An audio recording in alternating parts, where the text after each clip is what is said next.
hello everyone, welcome back to Cycle to the Place here for Gen Challenge number 28 here for the Premier Challenge here in sunny Pico Rivera, California.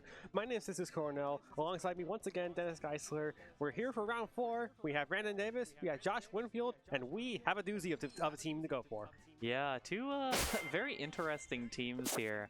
On Brandon's side, we've got the Whimsicott, Terrakion Gudra, Hisuian Gudra, Hisuian Zoroark, Urshifu Single Strike, and Ogerpon Wellspring. On Joshua's side, it's the Amoonguss Hearthflame Ogerpon, Corviknight, Incineroar, Raging Bolt, and Rapid Strike Urshifu. Some interesting stuff on Josh's side, especially that Terra Fairy Corviknight. But on Brandon's side, we've got the Whimsicott Terrakion, the Whimsicott with the beat up to proc Terrakion's Justified. It also has the Misty Terrain to prevent any statuses for any of these grounded Pokemon here.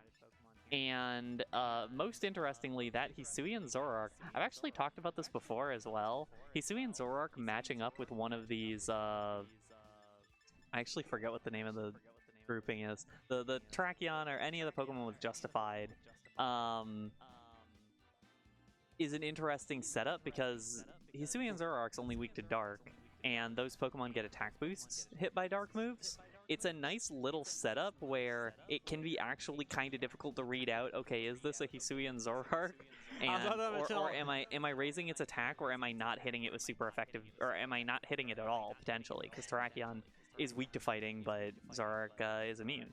Yeah, I was about to mention all that because this probably looks like Hisuian Zoroark's best chance to shine with that illusion ability, which could disguise itself with a Pokemon from the back end of Brandon's side. So you either understand all three of Pokemon from Brandon's side immediately, or you get fooled and you just lose momentum here. But Josh Winfield's in it to win it, and he also has a shiny Zoroark on his profile picture. So we're all Zoroark lovers here, and we're gonna get started with round number 4 here between Brandon and Josh. And Josh is gonna send out Corviknight and Amoonguss, and Brandon's gonna lead Ogerpon and Gudra. Probably.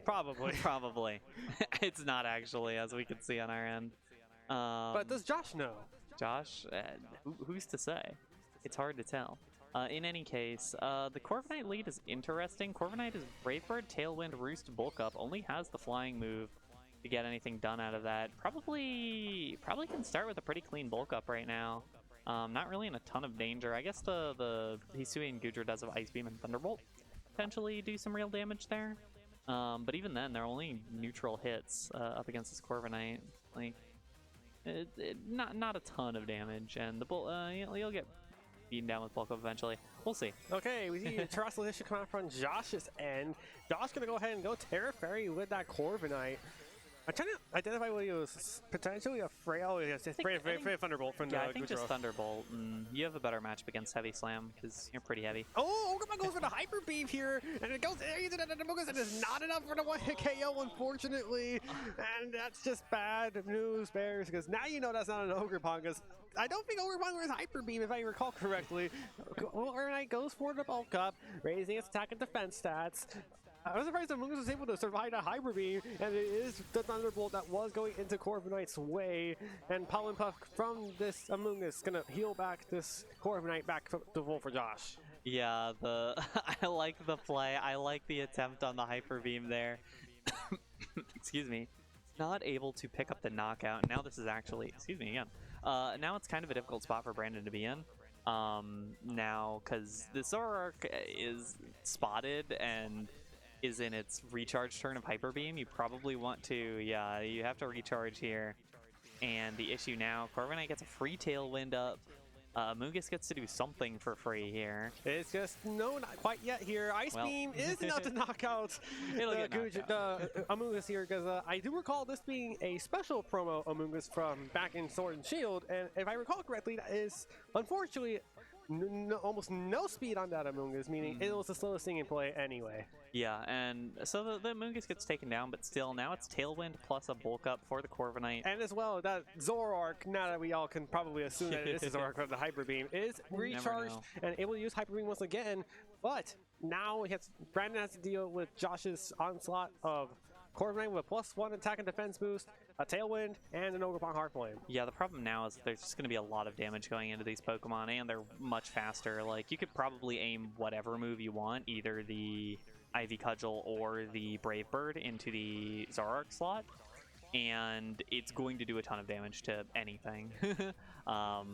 Worst case scenario, you get like a Terrakion switch in or something, which obviously Brandon doesn't have, but there's not a whole lot of bad options for just launching into that slot. He's going for the Sword Stance too, just going even more trying to really take this one. Here comes Brave Bird from the Scorpion into the Zoroark. It is a one-hit knockout. There goes the disguise. Whoa, it was Zoroark the whole time. Who would have guessed? And down goes the Zoroark. So we do know that Brandon has at least an Ogerpon in the back, which is currently being threatened by a couple of things by that Ogerpon. Now that it's +1 on the +2 attack from the Sword Stance, as Ice Beam does not do a whole lot of damage to the Hearthflame masked form. And Corviknight also has a +1 Brave Bird in its disposal as Urshifu Single Strike comes in for Brandon. Yeah, and I think the big issue here is that, again, it's just the speed issue.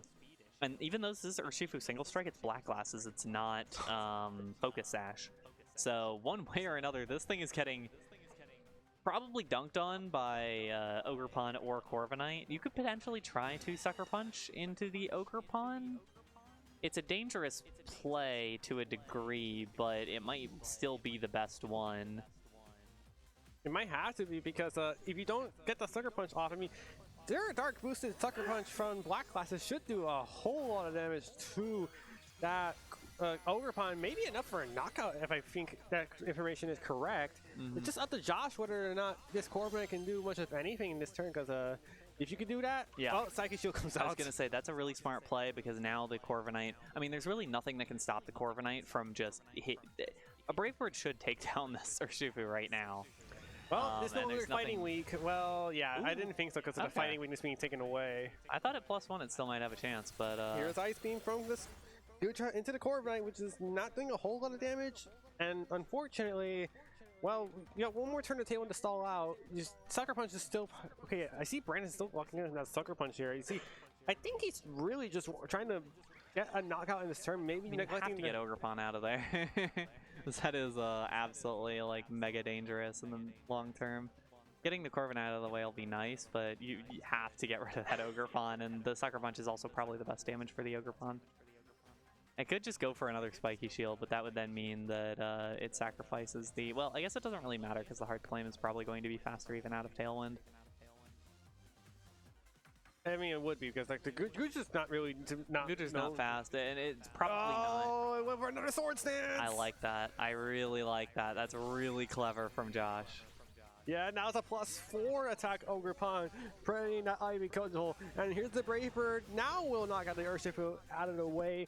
And now it just comes down to what this Gudra does for Brandon. Because if it doesn't do anything drastic right now, you're staying down a very scary Ogerpon plus Corviknight combo. Draco Meteor lands into this Ogerpon. It is not enough for the knockout. It loses 2 stages of special attack for almost nothing. I like that call out for Brandon quite a bit. Unfortunate that it did not work. You're stuck into Heavy Slam now, which isn't a terrible thing. Particularly because it should match up decent into everything remaining. The problem is just that this Ogerpon will outspeed and will OHKO either of these Pokemon. There is not a chance that either of these Pokemon will take an Ivy Cudgel right now. So you're basically calling out a... Well, it's even easier than that. You could probably just say attack the Gudra, and the Gudra... What's the Gudra going to do about it? There isn't really much Gudra can do about it, because he's holding an Assault Vest, meaning he has no access to Protect or anything in that matter. And at that point, then the Ogerpon is in a situation where if it protects, it can try to get through the Corviknight, but... Ooh, Spiky Shield from Josh's Ogerpon, so it's going to be protecting itself for a turn. Maybe potential Tailwind coming here. Here's Ivy Cudgel into this Corviknight. It is enough for the knockout, so no more Tailwind for the rest of the battle. And the Terra is gone too, but you're still having to deal with an Ogerpon, meaning you don't know how fast it is. Maybe you want to get the Tailwind back. I actually think in hindsight, or not in hindsight, but looking at this now, I think Brandon's Ogerpon might actually be the faster one. Which isn't something you usually see out of the Wellsprings, but this one's, I think, fully speed invested. And here comes Urshifu Rapid Strike for Josh. That's the last Pokemon, so not the worst situation to be in if you're this Urshifu, because oh, okay, never mind. Not great. Yeah, it's still not great. It just comes down to whether or not Brandon's Ogerpon is faster than Josh's. Yeah, and I think it's now you're in a spot where the problem is that just an Ivy Cudgel into the Hearth Flame should be fine. Obviously, it's overkill in actually dealing with it, but I think that's probably ideal because, oh, and it is faster. I thought it wouldn't be. No, and that's Josh's Ogerpon being faster, getting out that fire type by Pikachu. That's a super effective attack, which knocks it out of play. Here's close combat into this Gudra from this Urshifu, and it is enough for another one-hit knockout. And Josh on a roll against Brandon, winning this first game pretty aggressively. Yeah, it was an interesting game from both of these sides there. Not 100% sure on how these Ogerpons are trained. It's not... Brandon's is not fully maxed out in speed, but it's very close. And I'm not 100% sure about Josh's side.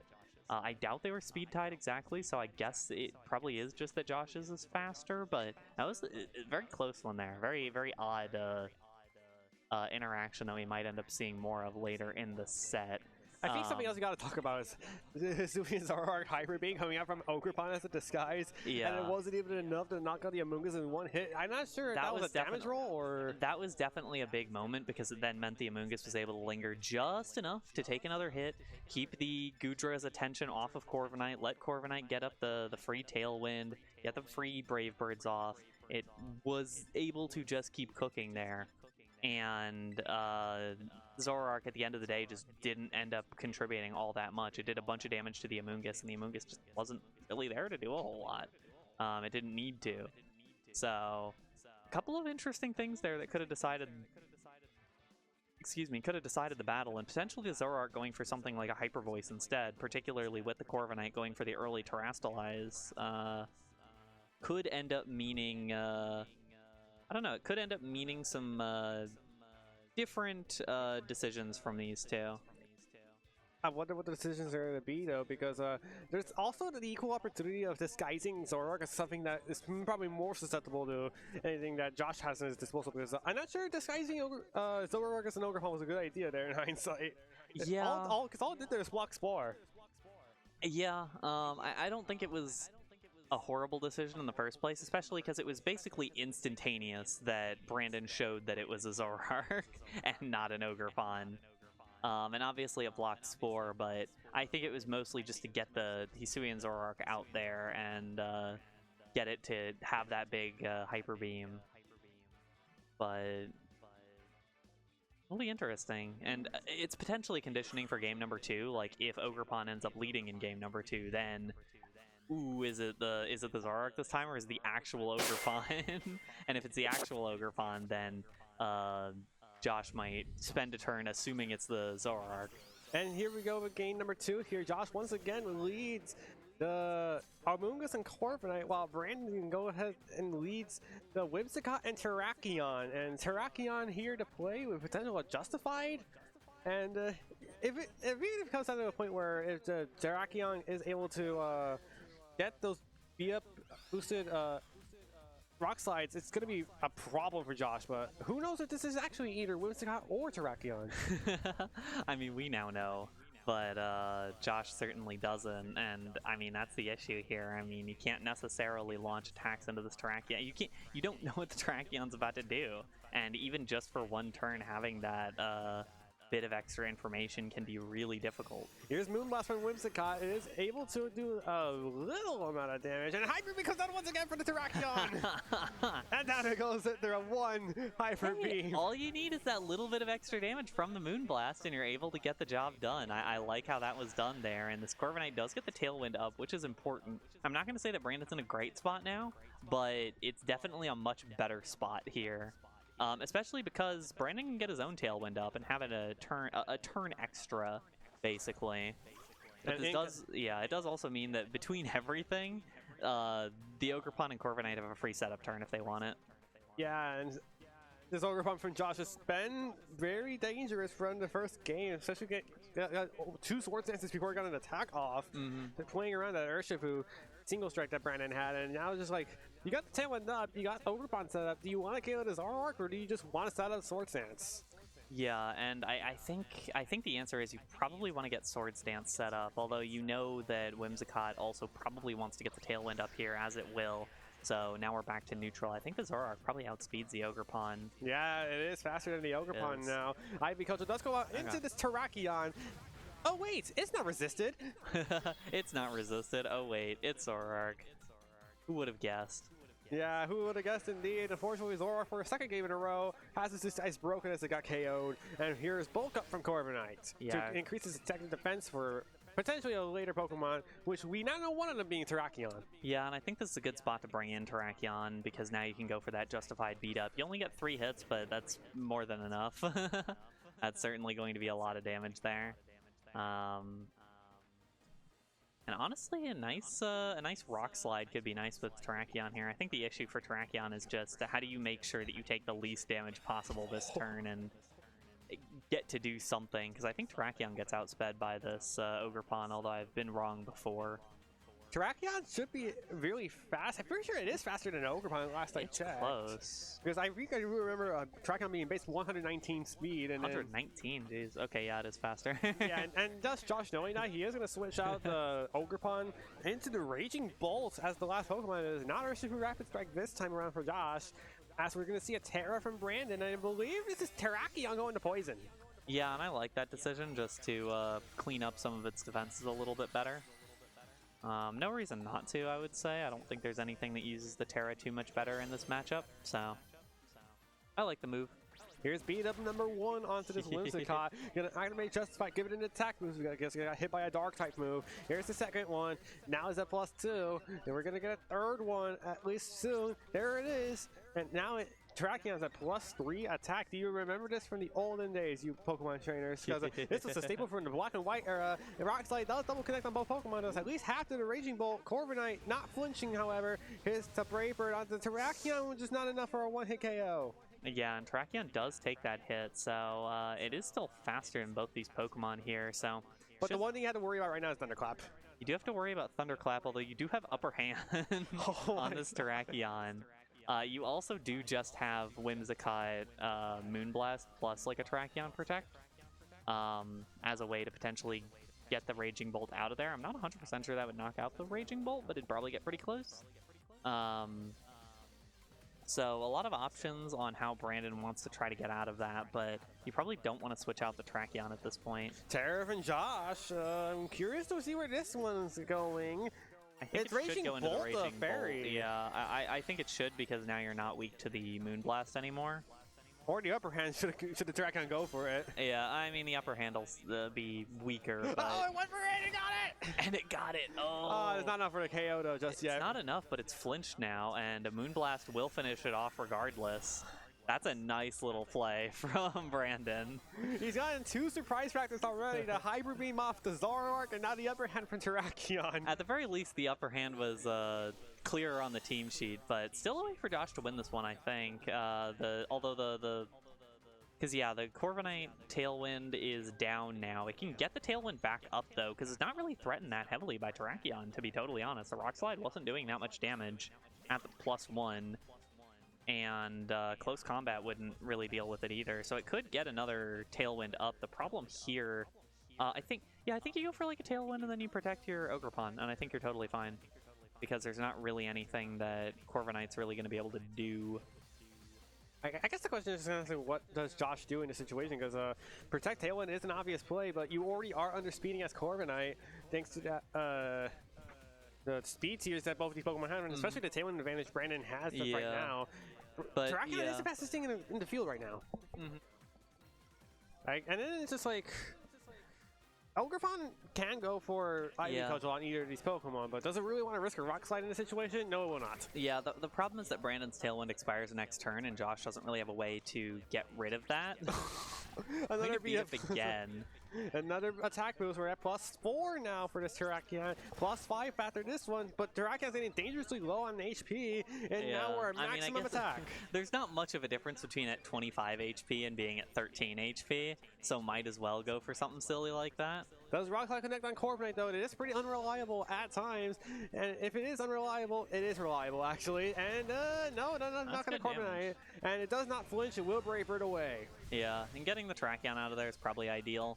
Tailwinds are now down, but you're in an okay spot. I did math intervening period, and this Ogre Pawn on Josh's side is actually faster than Brandon's Ogre Pawn by like 1 point, I think, 1 or 2 points.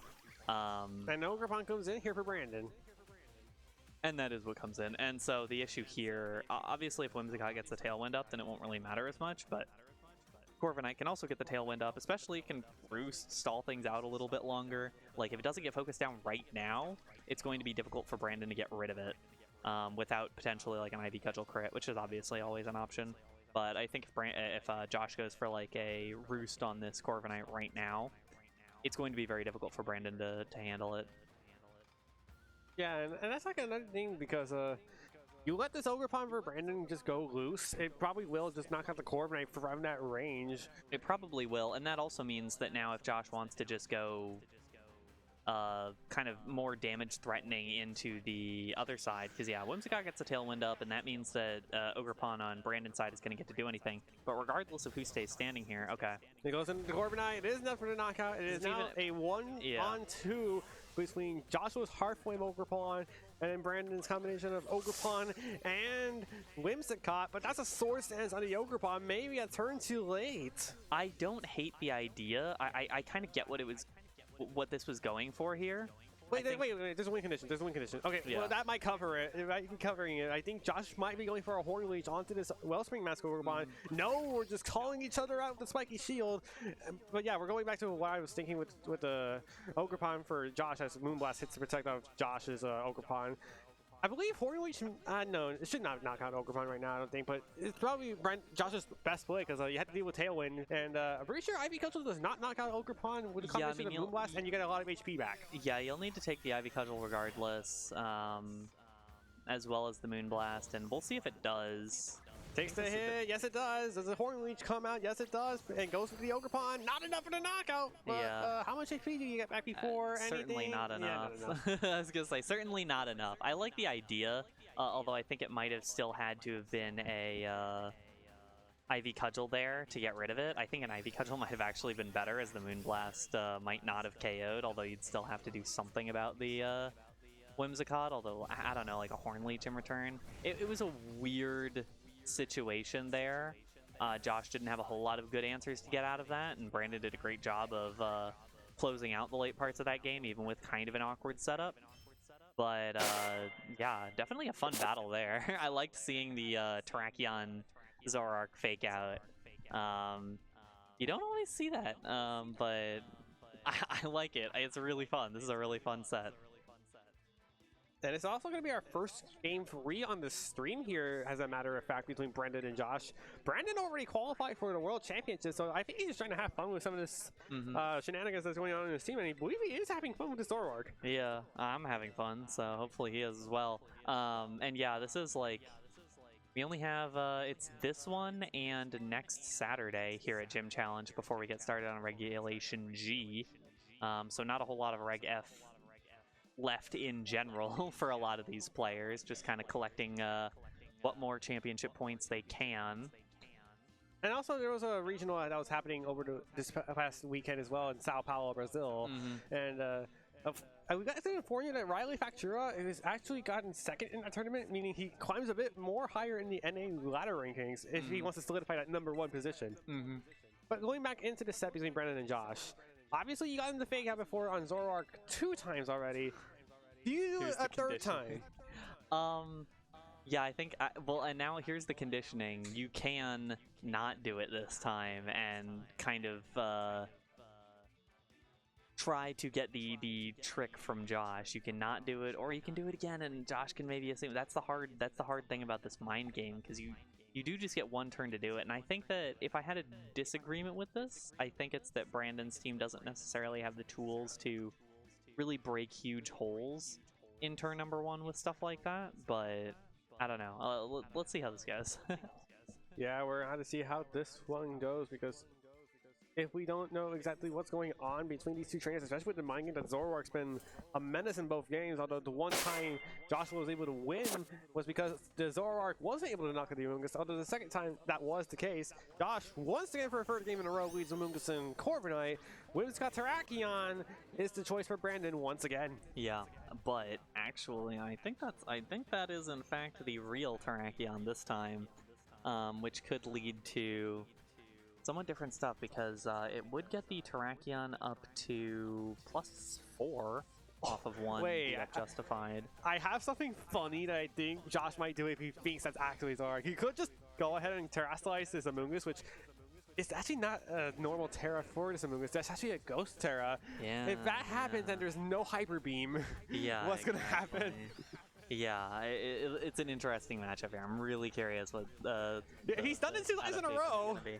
If it is, oh my god! Oh, what incredible conditioning here! Oh no! What incredible conditioning here by Brandon to get him to Terra Ghost in game number 3. This is great stuff. This is great stuff. Is it actually Hyper Beam coming up here? No, it's a beat up. It is. Guess what? You got fooled. You absolutely got fooled. It could still be a close combat, which it would still block, but it was resistant at the poison type thing, though. Yeah. It's it's still not ideal for Josh in this situation to use up your Terrastal on nothing, on pretty much nothing. We'll see. We'll see what Josh decides to go for. Close combat into the Corviknight, and it is number 1 hit knockout after the +4 boost it got from the justified beat-up boost that it got.